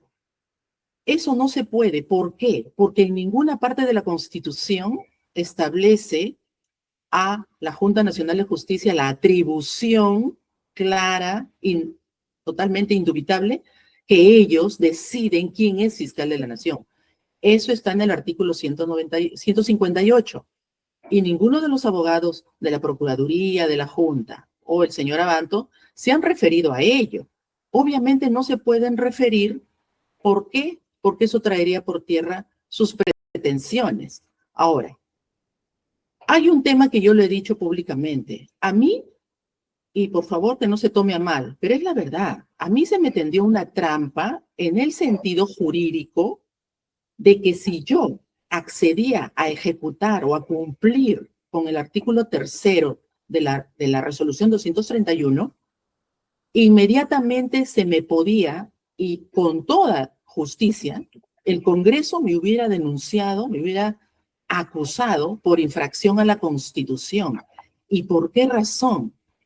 Porque yo no me he elegido sola fiscal de la Nación. A mí me ha elegido, luego de una selección democrática, la Junta de Fiscales Supremos, artículo 158. Por lo tanto, me debo al colegiado máximo del Ministerio Público, que es organismo constitucionalmente autónomo, a diferencia de la Junta Nacional de Justicia. La Junta Nacional de Justicia solamente elige hasta Supremos, pero no al fiscal de la Nación. Por más que se hable del artículo 12 de la Ley de Procedimientos Administrativos General, de que todo se retrotrae. Pero, y más allá del artículo 12.1 de esa ley que se ha enunciado, debe también tenerse en cuenta el inciso 12.3 de la misma norma, porque dice, en caso de que el acto viciado se hubiera consumado, muy bien, declararon nula la destitución de la señora Benavides y la reponen. Dice, los administrados, o bien sea imposible retrotraer sus efectos, solo dará responsabilidad de quien dictó el acto, es decir, la Junta Nacional de Justicia. ¿Qué quiere decir esto? Inejecutabilidad. Yo no podía cometer infracción a la Constitución. Por los dos lados, por eso hablo de esta trampa jurídica. Por cualquier lado, si yo entregaba el cargo pacíficamente, denuncia constitucional, infracción a la Constitución, por no seguir los lineamientos del 158. Y como no lo he hecho porque yo respeto la Constitución, y es más, se le ha mandado oficios por parte de la Junta de Fiscales Supremos a la Junta Nacional de Justicia para que ellos contesten cuáles son los alcances de su artículo 3º. Le hemos hecho la consulta para poder cumplir precisamente, y lo hemos hecho como Junta de Supremos. Hasta la fecha, señor juez, y eso está también, lo ha presentado mi abogado, no nos han respondido a esa petición. ¿Y sabe por qué? Porque no hay respuesta válida, porque saben que ellos no pueden ir en contra del artículo 158. Segunda razón de por qué debe ser declarada fundada mi demanda. Al 16 de junio, que supuestamente yo no acaté, no obedecí la orden de la Junta Nacional de Justicia, válida, formal y oficialmente la señora Benavides estaba destituida en el procedimiento administrativo disciplinario 001-2024-JNJ-A mayúscula. Porque la resolución que modifica su condición de destituida a suspendida recién se elabora, se redacta el 23 de junio y se nos notifica al Ministerio Público el 31 de julio. Por lo tanto, la misma Junta Nacional de Justicia, luego de coaccionarme, luego de apercibirme con usar la fuerza pública, tanto por escrito y a través de un comunicado por televisión a todo el Perú, diciendo que van a acudir a la fuerza pública, es decir, coaccionándome de una y de otra manera. Y además, porque nunca ofició a la Junta de Fiscales Supremos. Por eso hablo de la trampa jurídica dirigida a mi persona. no quisieron comprometer a los señores de la Junta de Fiscales Supremos. ¿Por qué será? Bueno, esa respuesta la tendrá la Junta Nacional de Justicia y ojalá que el señor procurador pueda absolverla, por su intermedio, por supuesto, señor juez. ¿Por qué no oficiaron a la Junta de Fiscales Supremos? Me ofician a mí como fiscal de la Nación.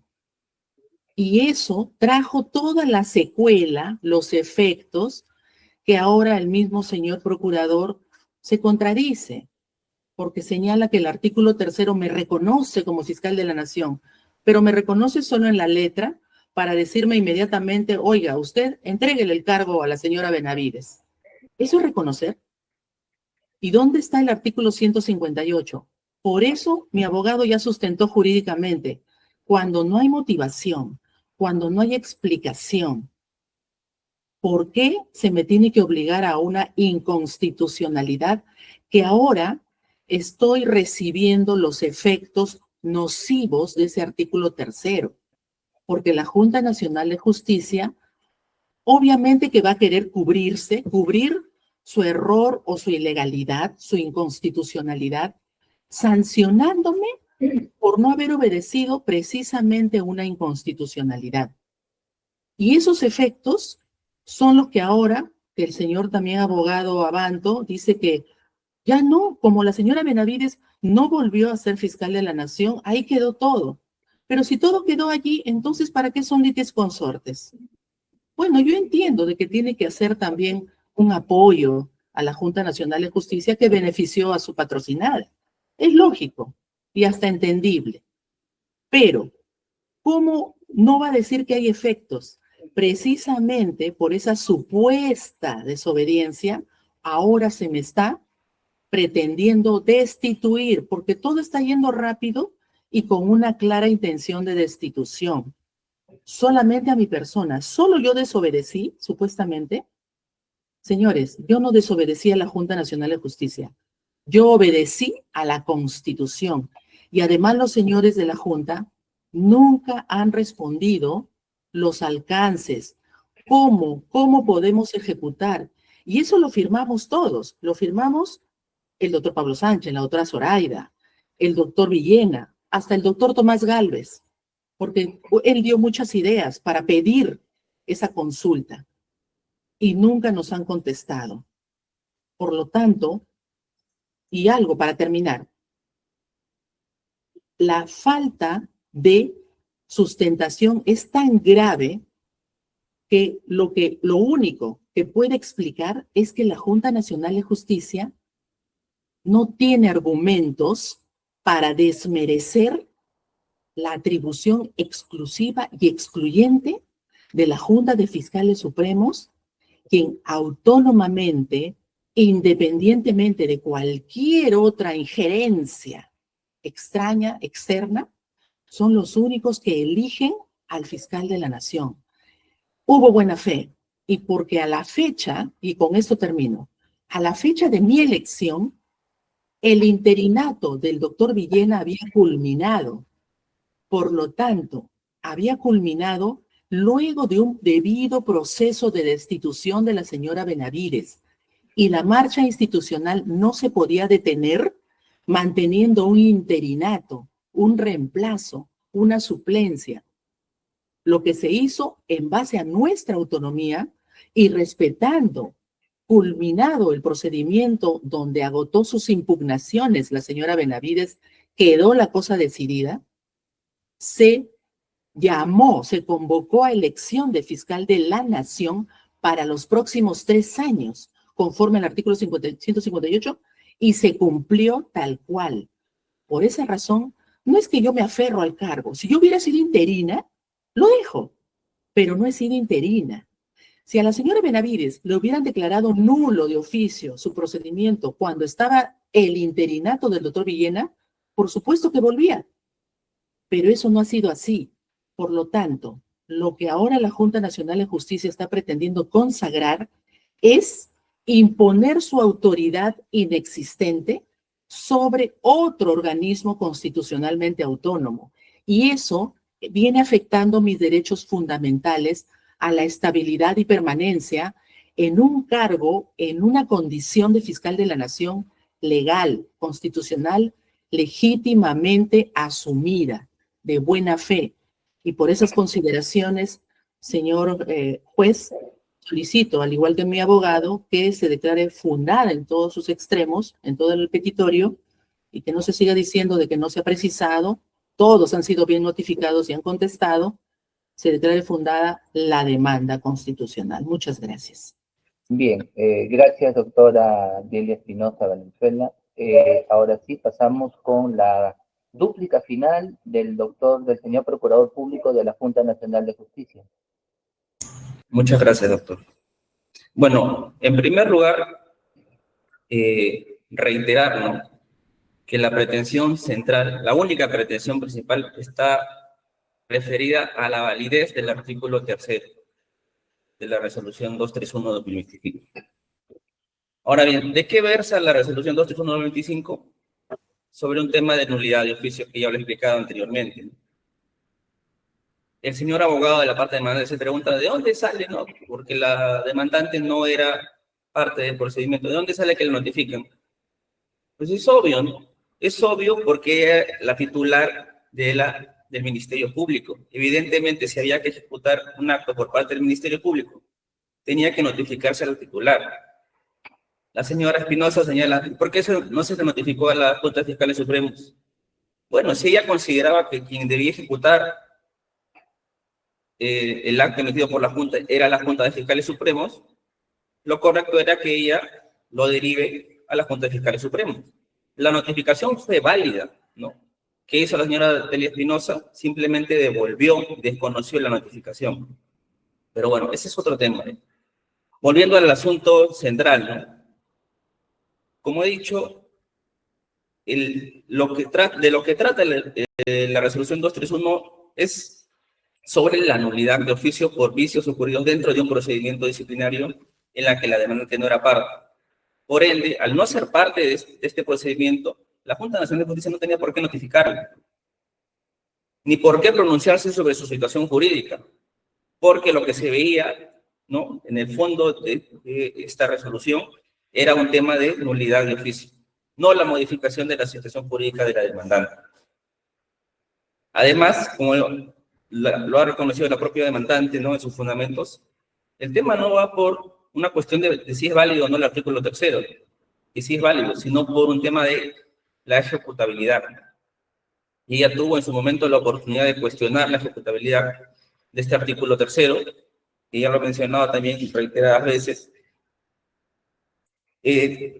La pretensión, pues, central, o el sustento central de la demanda es que al no haberse pronunciado expresamente por la reposición, o en todo caso por la afectación de la demandante, ¿no?, se señala que el artículo la resolución 231/2025 sería nula, pero ello es incorrecto, ¿no?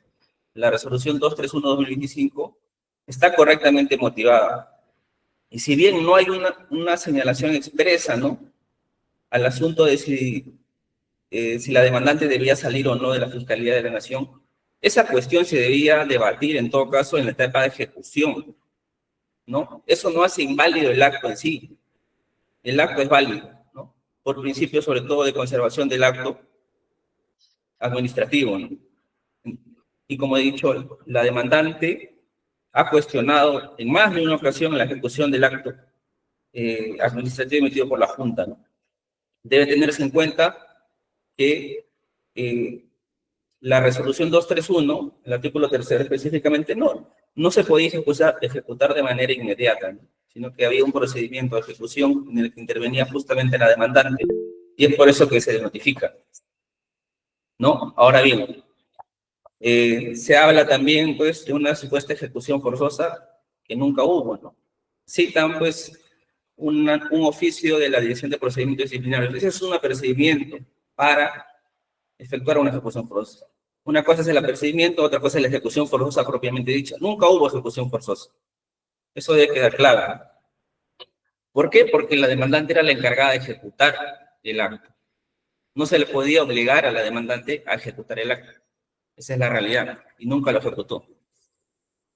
Ahora, también se señala, pues, que la Junta Nacional de Justicia no tendría competencia para designar a la fiscal de la Nación.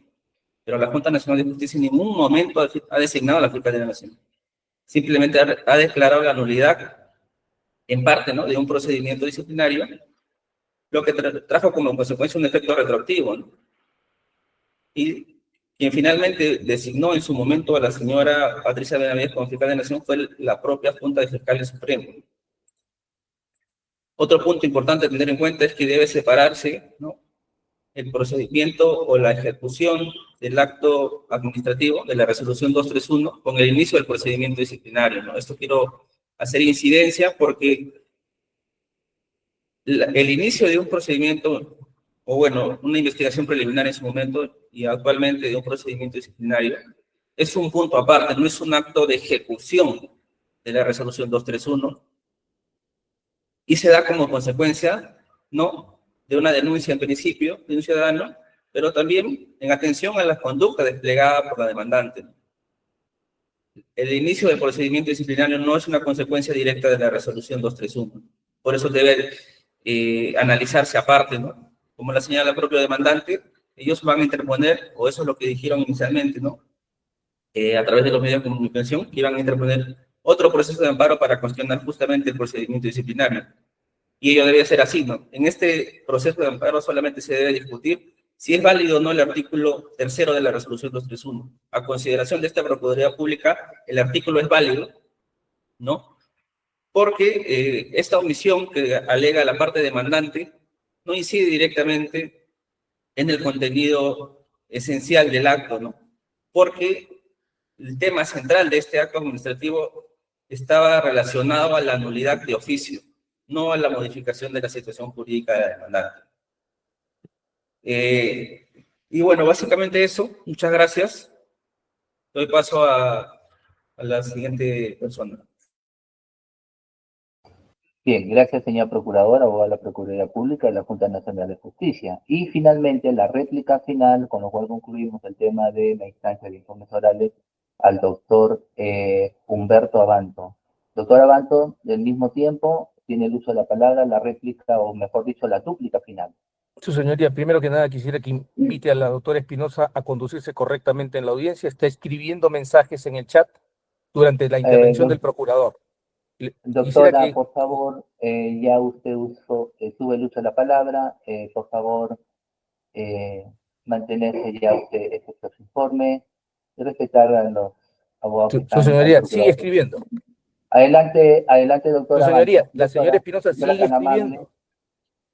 Doctora, si fuera tan amable, por favor. Perdón, doctor, bien, no sabía que estaba prohibido escribir, lo siento, está bien. Bien, Si está prohibido, bueno, en todo caso sería bueno que se señale cuál es la norma, ¿no?, que prohíbe utilizar, porque es un medio virtual, ¿no? Bien, doctora, correcto. Por favor, lo que sí, para poder no interrumpir, ¿no?, los desarrollos de los informes orales del procurador y ahora, en este caso, del doctor Abanti. Con lo cual... Su señoría.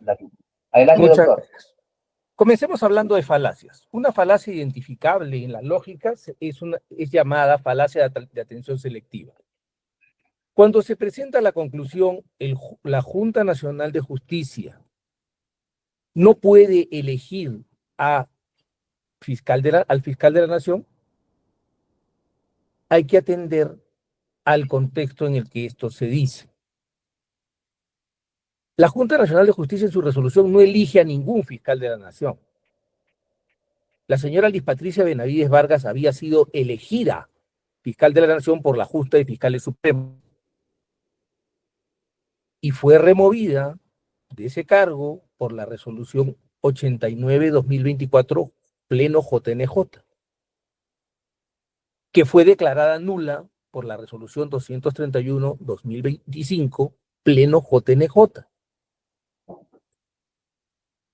Por efecto del artículo 12, se repuso las cosas al estado anterior a la violación del derecho de la señora Liz Patricia Benavides Vargas, porque aquí parece ser que cualquier persona tiene derechos excepto la doctora Liz Patricia Benavides Vargas. Y si hemos intervenido en esta causa es porque, si se hubiera revisado la demanda, podrían ver que se pedía la nulidad e inejecutabilidad, cosa curiosa que se pedía simultáneamente, de la resolución 231-2025, pleno JNJ, que había anulado la sanción a mi defendida. Y obviamente ella tendría o tiene algo que decir a propósito de este debate. Segundo, como ya admitieron que no son parte en el procedimiento administrativo disciplinario, lo que sí tienen que entender es que quien tenía que ejecutar la orden de la Junta Nacional de Justicia era el titular del órgano al que pertenecía la doctora Luis Patricia Benavides Vargas y pertenece. ¿Cuál es? El Ministerio Público. ¿Quién es el representante del Ministerio Público? ¿Quién es la máxima autoridad del Ministerio Público? El fiscal de la Nación. ¿A quién se dirigió la Junta Nacional de Justicia? Al fiscal de la Nación. La señora Espinosa decidió, esa es su elección, no solo de la Junta de Fiscales Supremos, ella eligió devolver la notificación y hacer una serie de requerimientos. El audio de la sesión, la lista de los presentes, el acta, etc. Esa fue su decisión como fiscal de la Nación. Pero además decidió incumplir los extremos referidos a la reincorporación de la doctora Benavides Vargas como fiscal supremo. Porque si ella creía que había una objeción que hacer a la reincorporación como fiscal de la Nación, no tenía objeción que hacer a la reincorporación como fiscal suprema y decidió, esa fue su elección, no cumplir.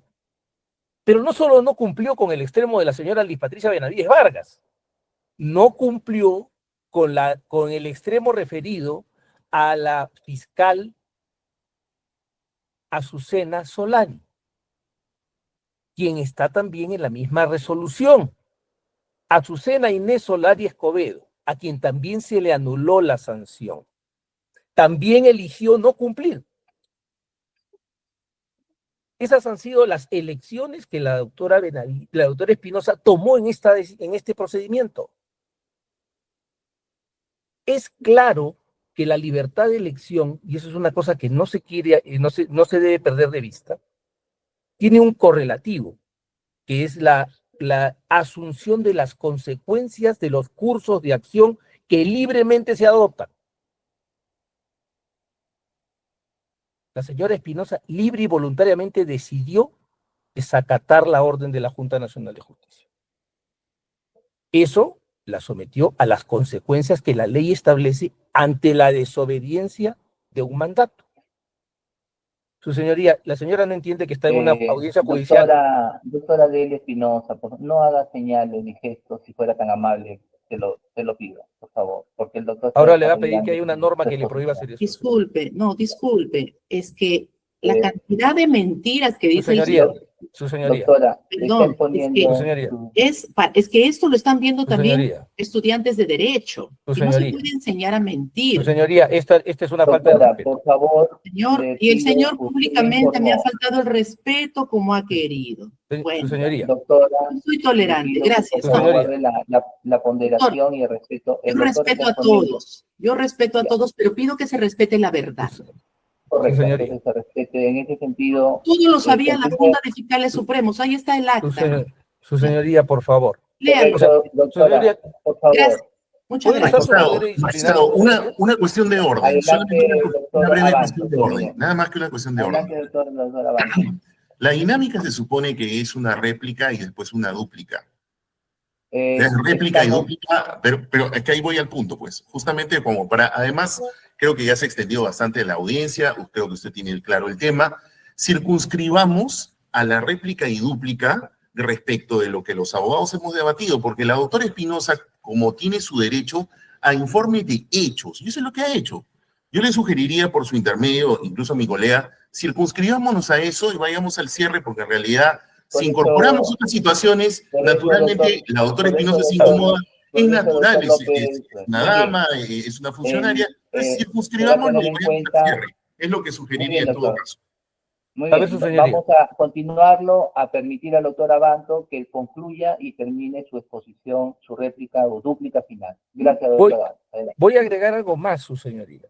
porque yo estoy respondiendo a los argumentos que se han dado aquí en la audiencia. Y el señor, y agradezco porque es usted quien dirige el debate y no el abogado demandante.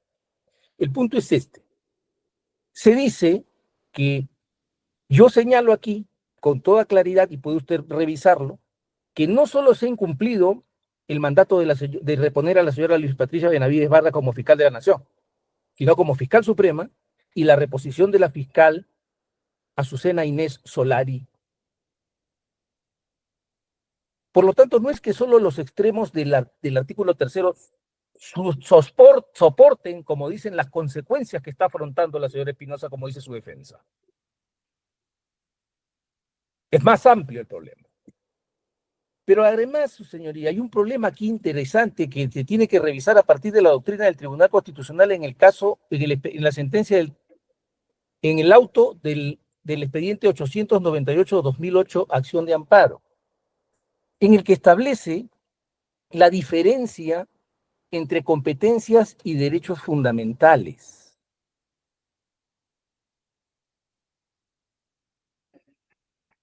En este punto, es fundamental entender que dentro del procedimiento ante la Junta Nacional de Justicia, quien intervino fue la señora Espinosa como fiscal de la Nación. Y en ese aspecto corresponde destacar lo que el Tribunal Constitucional ha dicho en este sentido. No debe olvidarse que los derechos fundamentales constituyen conquistas del individuo frente al Estado, de modo que procesos de la libertad como el amparo destinados a proteger los derechos básicos de los individuos solo pueden brindar protección excepcional a las personas de derecho público, entre paréntesis el Estado, atendiendo, por ejemplo, a intereses superiores como el de igualdad procesal, conforme al cual las partes en un proceso jurisdiccional deben gozar de las mismas garantías. Más adelante, siguiente párrafo, el Estado no tiene derechos fundamentales sino competencias y atribuciones, y se remite a la sentencia 307-2003, acción de inconstitucionalidad, fundamento 4. De modo que si una determinada ley le manda hacer algo o no le establece la prohibición, no puede interpretarse como la inexistencia del mandato. ¿A dónde va esto? La intervención en el procedimiento administrativo disciplinario de la señora Espinosa fue como fiscal de la Nación.